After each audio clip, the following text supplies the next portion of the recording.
Hello guys, very good evening. Myself Vikas Goswami and I am teaching you physics. नया channel start किया बच्चों आपके लिए विकास physics. We will provide very beneficial and useful contents to you and you can learn easily physics, है ना. कहते हैं physics सीखनी है तो दिल से सीखनी होती है, गहराई में उतरोगे फिजिक्स आसान लगेगी. तो today's topic is wave optics, जो कि 12th NCERT ICSE BSER सारे बोर्ड्स का अपने फिजिक्स में 10th चैप्टर है वेव ऑप्टिक्स यानी कि तरंग प्रकाशी. इसके बारे में अपन स्टडी करेंगे. और इसका जो फर्स्ट टॉपिक है वो है रिगार्डिंग नेचर ऑफ लाइट यानी कि प्रकाश की प्रकृति. तो उसके बारे में पढ़ते हैं. तो बच्चों नेचर ऑफ लाइट मींस प्रकाश की प्रकृति. इसके रिलेटेड काफी सारे साइंटिस्ट आए मार्केट के अंदर, उन्होंने बताया कि क्या होती है लाइट, क्या इसकी नेचर है, कैसे ये ट्रेवर्स करती है ना. इसके रिगार्डिंग काफी कॉन्ट्राडिक्शंस भी थे, काफी विरोधाभास भी हुए. तो फर्स्टली वी नो दैट, हम जानते हैं जैसा आपको भी पता है कि लाइट जो है, light has dual nature. Light की ड्यूअल नेचर है यानी द्वैत प्रकृति है, दो रूप है इसके. ठीक है, जैसे अपन यहाँ पर कहीं होते हैं प्रोफेशनली तो वहां पर डिसेंट होते हैं, जब अपने घर होते हैं या फ्रीली स्पेस में होते हैं तो अपना भी एक अलग ही नेचर अंदर से बाहर निकलता है. वैसे लाइट के भी दो रूप है अपने बच्चों. First one is it's particle nature and second one is particle nature means कणीय प्रकृति, and second one is wave nature means scientists said that and also proved that कि लाइट जो है बच्चों वो पार्टिकल्स की फॉर्म में भी ट्रैवल करती है एंड वेव की फॉर्म में भी वो ट्रैवल करती है. इट मींस इसका डुअल नेचर हुआ हमारे. ठीक है, तो फर्स्टली जो साइंटिस्ट आया वो था अपने sir Isaac Newton. You know very well about Isaac Newton sir. काफी इनका योगदान रहा अपने फिजिक्स के फील्ड में. तो इन्होंने एक थ्योरी दी न्यूटन्स कार्टेस्कुलर थ्योरी. इसमें उन्होंने क्या बताया, न्यूटन सर ने बताया कि जो लाइट है, लाइट जब भी किसी लाइट सोर्स से निकलेगी तो उस लाइट सोर्स से लाइट जो है बहुत सारे अनकाउंटेबल माइनर पार्टिकल्स की फॉर्म में निकलती है. मींस जस्ट काइंड ऑफ जैसे ये बल्ब लगा हुआ है तो इससे लाइट एमिट हो रही है, तो ये लाइट जो है काफी छोटे छोटे पार्टिकल्स की फॉर्म में निकलती है. ये पार्टिकल्स अनकाउंटेबल होते हैं, इनविजिबल होते हैं, मींस हमें दिखाई नहीं देते, इन्हें हम देख नहीं सकते, अदृश्य हैं. ठीक है, तो उसने कहा न्यूटन सर ने कि अब ये जो पार्टिकल्स निकल रहे हैं इन पार्टिकल्स को बोला गया कॉर्पस कार्पसेस, और we also can say that these particles are known as granules.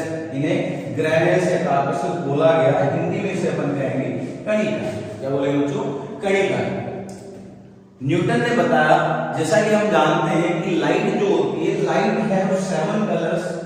Light के पास 7 कलर हैं.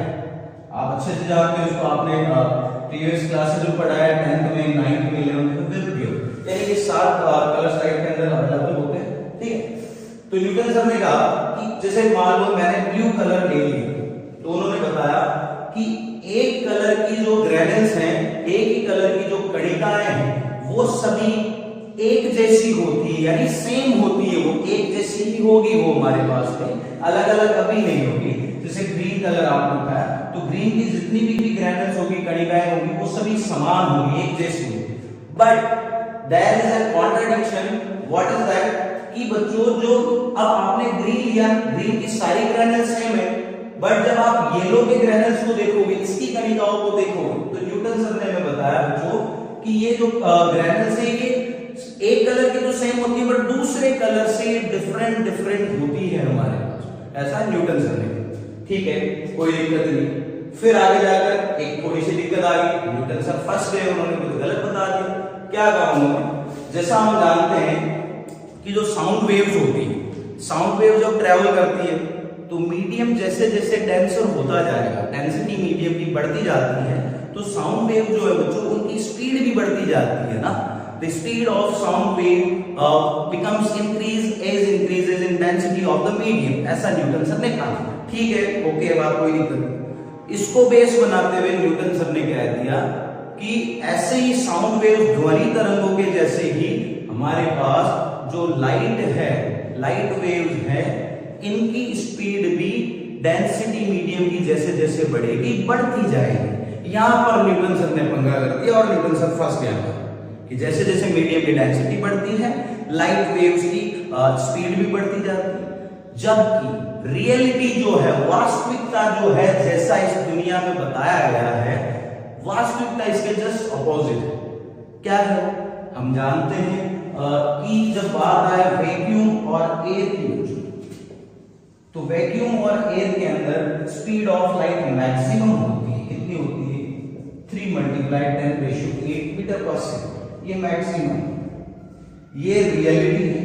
जबकि न्यूटन सर क्या कह रहे हैं? मीडियम की डेंसिटी बढ़ेगी, स्पीड ऑफ लाइट बढ़ेगी, जो कि सरासर गलत निकला हमारे पास में, जबकि स्पीड ऑफ लाइट में वैक्यूम में सबसे ज्यादा है। तो इस कारण बोला गया न्यूटन सर आपको पागल बना रहे हैं, झूठ बोल रहे हैं, ये चीज खत्म।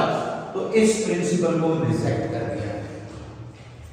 फिर इसी सीक्वेंस के अंदर एयर है, ये चीज क्या बताया ब्रीफली अपन देखें। न्यूटन सर ने कहा कि हर एक लाइट सोर्स से लाइट कार्पस्कल्स की फॉर्म में या ग्रेनुल्स की फॉर्म में यानी कणिकाओं के रूप में उत्सर्जित होता है, एमिट होता है। ये सभी कणिकाएं, ये ग्रेनुल्स एक कलर की है अगर तो बच्चों वो सेम होगी, और दूसरे कलर की ग्रेनुल्स से ये डिफरेंट यानी अलग अलग होती है, एक जैसी नहीं। न्यूटन सर फंसे। न्यूटन सर ने कहा साउंड वेव जैसे ध्वनि तरंगें होती तो मीडियम की डेंसिटी बढ़ेगी, माध्यम की सघनता बढ़ती है तो उनकी स्पीड बढ़ती है। ये ओके है रिपोर्ट। तो इसको बेस बनाते हुए न्यूटन साहब कह गए कि ऐसे ही स्पीड ऑफ लाइट भी मीडियम की डेंसिटी के इंक्रीमेंट के साथ साथ इंक्रीज होती है, जो कि सरासर गलत था। We know that in reality speed of light जो है वो वैक्यूम या एयर के अंदर मैक्सिमम होती है। कितनी होती है? 3 × 10⁸ मीटर पर सेकंड, इतना सा। सेकंड हमारा है हाइगेन सर। हाइगेन ने अपनी थ्योरी में क्या कहा? हाइगेन्स वेव थ्योरी, यानी हाइगेन का तरंग सिद्धांत। यानी बच्चों बोथ मीडियम्स, दोनों मीडियम हिंदी और इंग्लिश वाले बच्चे इसको इजीली लर्न कर सकते हैं। कोई इश्यू होता है आप उससे कमेंट्स कर सकते हैं, पूछ सकते हैं। तो हाइगेन सर ने बताया कि लाइट जो है, light is a wave of longitudinal nature, कि जो प्रकाश है वो एक अनुदैर्ध्य प्रकृति की तरंग है, हमारे पास में अनुदैर्ध्य यांत्रिक तरंग है। आगे हाइगेन सर ने कहा कि लाइट को ट्रैवल करने के लिए बच्चों मीडियम की रिक्वायरमेंट है। हाइगेन सर क्या कहते हैं कि लाइट ट्रैवल करेगी तो उसे माध्यम की जरूरत पड़ेगी। Light must have a medium for travelling, और उस इमेजिनरी मीडियम को हाइगेन सर ने नाम दिया बच्चों ईथर। क्या नाम दिया? ईथर नाम दिया। ये चीज हाइगेन सर ने बताई। अब पंगा कहां हुआ? आप सपोज करो जैसे लाइट आ रही है, जो मेन सोर्स है लाइट का, सबसे ह्यूज सोर्स है वो है हमारा सन, सूर्य देवता हमारे। तो वहां से लाइट आती है, तो क्या आपको लगता है क्या उस इस खुले एटमॉस्फेयर के अंदर, वायुमंडल के अंदर 50-60 बच्चे आसमान में उतर रहे हैं, बड़ा सा पाइप ले रखा है और मैं बोल रहा हूँ इस कमरे में लाइट भेज दो, ऐसा होता है? कभी नहीं होता। तो लाइट को ट्रेवल्स करने के लिए मीडियम की रिक्वायरमेंट है ही नहीं, तो हाइगेन नहीं आकर फंस गया। फिर उसके बाद फ्रेनेल आया। जब फ्रेनेल ने बच्चों पोलराइजेशन का इन्वेंशन किया। पोलराइजेशन मींस जब फ्रेनेल ने बच्चों ध्रुवण की खोज की, तो ध्रुवण की खोज के बाद उसने अपने एक्सपेरिमेंट्स को बेस बना के ये बता दिया कि light doesn't need any medium for travelling. Light को ट्रैवल करने के लिए कोई मीडियम नहीं चाहिए। हाइगेन सर झूठ बोल रहे हैं, मत मानो इनकी बात। इनके सपोर्ट में फिर निकल कर आया माइकलसन मोरले। तो मोरले ने क्या बोला? मोरले ने अपने एक्सपेरिमेंट्स को बेस बनाया और मोरले ने भी ये चीज एकदम प्रूव की कि लाइट को ट्रैवल करने के लिए मीडियम की रिक्वायरमेंट नहीं होती है, और लाइट जो है वो बच्चों एक वेव है ट्रांसवर्स नेचर की, not a longitudinal nature wave, it is a transverse nature wave. अब सवाल आता है, क्वेश्चन हमारे माइंड में जो अराइज हो रहा है, क्वेश्चन निकल के आ रहा है, वो आ रहा है कि भाई ये लॉन्गिट्यूडनल और ट्रांसवर्स, ये जो सर बता रहे हैं, ये बोल रहे हैं हमें पता ही नहीं इनके बारे में ये क्या है। तो बिल्कुल हम बताएंगे आपको, इसलिए यहाँ है बच्चों, ये है टाइप्स ऑफ वेव, तरंग के प्रकार। तो बच्चों वेव दो टाइप्स की होती है, एक होती है लॉन्गिट्यूडनल वेव और एक होती है ट्रांसफर नेचर की वेव। तो लॉन्गिट्यूडनल क्या होती है, ध्यान से। लॉन्गिट्यूडनल वेव वो है, वेव है डिस्टर्बेंस इन मीडियम, किसी भी माध्यम में जो विक्षोभ पैदा होता है, जैसे पानी भरा हुआ है, आपने उसके अंदर एक कंकड़ फेंक दिया, स्टोन मार दिया, तो उसके अंदर यूं हलचल मचती है, यूं अंदर कुछ मामला सेट होता है, तो यही वेव है। डिस्टर्बेंस आ गया मीडियम में, वो वेव है। लॉन्गिट्यूडनल और ट्रांसफर नेचर क्या है? लॉन्गिट्यूडनल नेचर ये है बच्चों कि हमारे जो पार्टिकल्स हैं मीडियम के, माध्यम के जो कण हैं, अगर वो वेव ट्रैवर्सिंग की डायरेक्शन में ही वाइब्रेट कर रहे हैं या ऑस्किलेट कर रहे हैं, तो वो होता है लॉन्गिट्यूडनल वेव। कैसे? जैसे बच्चों मान लो ये वेव है हमारे पास, ये wave you you you travel कर रही है, यू जा रही है एक्स एक्सिस के अलोंग, इसकी डायरेक्शन ऑफ ट्रैवर्सिंग है हमारे पास, यू जा रही है। पार्टिकल्स ऑफ द मीडियम है, वो कैसा ऑस्किलेट करेंगे, वो भी एक्स एक्सिस की डायरेक्शन में एक्सीलरेट करने चाहिए हमारे पास, तो वो भी यू यू यू एक्सीलरेट करेंगे हमारे पास, ऑस्किलेट करेंगे, तो वो हुआ लॉन्गिट्यूडनल नेचर। अब ट्रांसवर्स नेचर क्या है हमारे पास में? लॉन्गिट्यूडनल नेचर आपने पढ़ लिया, जैसे लॉन्गिट्यूडनल नेचर का एक एग्जांपल है साउंड वेव्स। कोई भी पाइप है, उस पाइप के अंदर जो साउंड वेव जनरेट होती है वो लॉन्गिट्यूडनल वेव की एग्जांपल हो गया। अब सेकंड वन ट्रांसवर्स नेचर क्या है बच्चों? तो ट्रांसवर्स नेचर क्या होता है कि if the particles of the medium oscillates perpendicular to the direction of the traversing of the light of the wave, यानी कि जो पार्टिकल्स है मीडियम के, माध्यम के, वो हमारे पास में जिस डायरेक्शन में वेव ट्रैवर्स कर रही है उसके परपेंडिकुलर ऑस्किलेट करते हैं, तो वो ट्रांसवर्स नेचर की वेव। कैसे? आओ बताते हैं आप। अब मान लो ये वेव ये एक्स एक्सिस के अलोंग ट्रैवर्स कर रही है, तो इसकी ये वेलोसिटी की डायरेक्शन होगी एक्स एक्सिस के अलोंग। अब जो पार्टिकल्स ऑफ द मीडियम है वो कैसे ऑस्किलेट करेंगे? वो यू यू ऑस्किलेट करेंगे हमारे पास, यानी ये जाएंगे हमारे पास में वाई एक्सिस के, यू यू वेव जा रही है, पार्टिकल्स ऑफ द मीडियम यूं ऑस्किलेट करेंगे, तो परपेंडिकुलर हो गया हमारे पास। ये हुआ ट्रांसवर्स नेचर हमारे पास में। जैसे कि लाइट, तो लाइट एक ट्रांसवर्स नेचर की वेव, इलेक्ट्रोमैग्नेटिक वेव होती है, आगे देखते हैं किसने बताया। तो यहां पर जाकर जो हाइगेन सर फंस गए, उन्होंने कहा इसको पीडीएफ की रिक्वायरमेंट है, ये एक लॉन्गिट्यूडनल नेचर की वेव है, और इस इमेजिनरी मीडियम उन्होंने नाम दिया ईथर। इससे बच्चों 1 मार्क का क्वेश्चन बन जाता है ऑब्जेक्टिव या fill in the blanks board के अंदर, मस्ट है, नोट करके रखें इसको। फिर बच्चे इसके बाद में माइकलसन, मॉर्ले और फ्रेनेल ने अपने एक्सपेरिमेंट्स के आधार पर, प्रयोगों के आधार पर इसको रिजेक्ट कर दिया गया और बता दिया गया लाइट को ट्रैवर्स करने के लिए मीडियम की कोई रिक्वायरमेंट नहीं है और ये ट्रांसफर नेचर की वेव। फिर हमारे पास में मिलकर आता है बच्चों मैक्सवेल, जो साइंटिस्ट आया हमारे पास में मैक्सवेल। तो मैक्सवेल की थ्योरी क्या थी?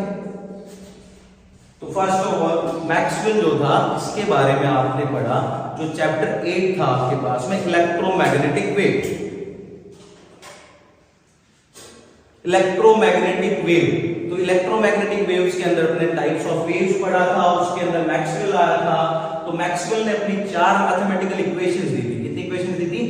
4 मैथमेटिकल इक्वेशंस दी थी। तो मैक्सवेल की 4 मैथमेटिकल इक्वेशंस, उन मैथमेटिकल इक्वेशंस के बेसिस पर ही उसने बताया, जो मैथमेटिकल इक्वेशन थी वो चैप्टर 8 में थी, regarding Gauss law regarding electricity, Gauss का नियम विद्युत क्षेत्र के लिए, और गाउस का नियम चुंबकत्व के लिए, गाउस लॉ फॉर मैग्नेटिज्म, एक था हमारे पास डिस्प्लेसमेंट करंट, विस्थापन धारा वाला, उसके रिगार्डिंग तरह से 4 इक्वेशन उसने दी। उसके आधार पर इसने ये प्रूव करा,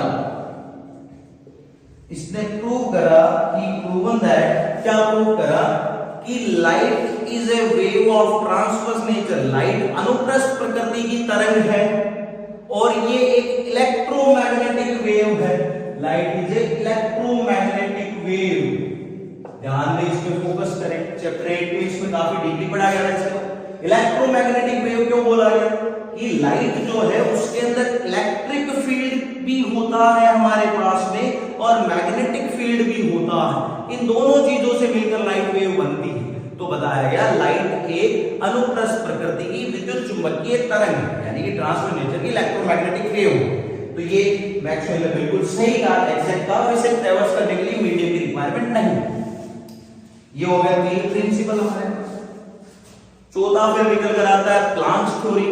तो प्लांक्स थ्योरी आपने चैप्टर 11 जो है उसके अंदर अपन ने पढ़ा, जो कि प्लांक थ्योरी उसने बताया कि जो लाइट होती है, लाइट सोर्स से बच्चों छोटे छोटे स्मॉल पैकेट्स निकलते हैं एनर्जी के, ऊर्जा के छोटे छोटे बंडल या पैकेट्स निकलते हैं, उन्हें नाम दिया गया था फोटोन या क्वांटम। उसके रिलेटेड प्लांक की आगे मदद करने के लिए आया आइंस्टीन ने उसका सपोर्ट किया और उसने बताया, आइंस्टीन ने इसको आगे कंटिन्यू करते हुए कि इन फोटोन की एनर्जी जो है वो इनकी फ्रीक्वेंसी के प्रोपोर्शनल होती है, और यहाँ पर फिर प्रोपोर्शनलिटी का मान रखता है, कांस्टेंट आता है, प्रोपोर्शनलिटी कांस्टेंट इक्वल टू का साइन ये लग गया, यहाँ पर ये कांस्टेंट आया, तो ये प्लांक की मेमोरी में इसका नाम रख दिया गया प्लांक कांस्टेंट। ये चीज थी।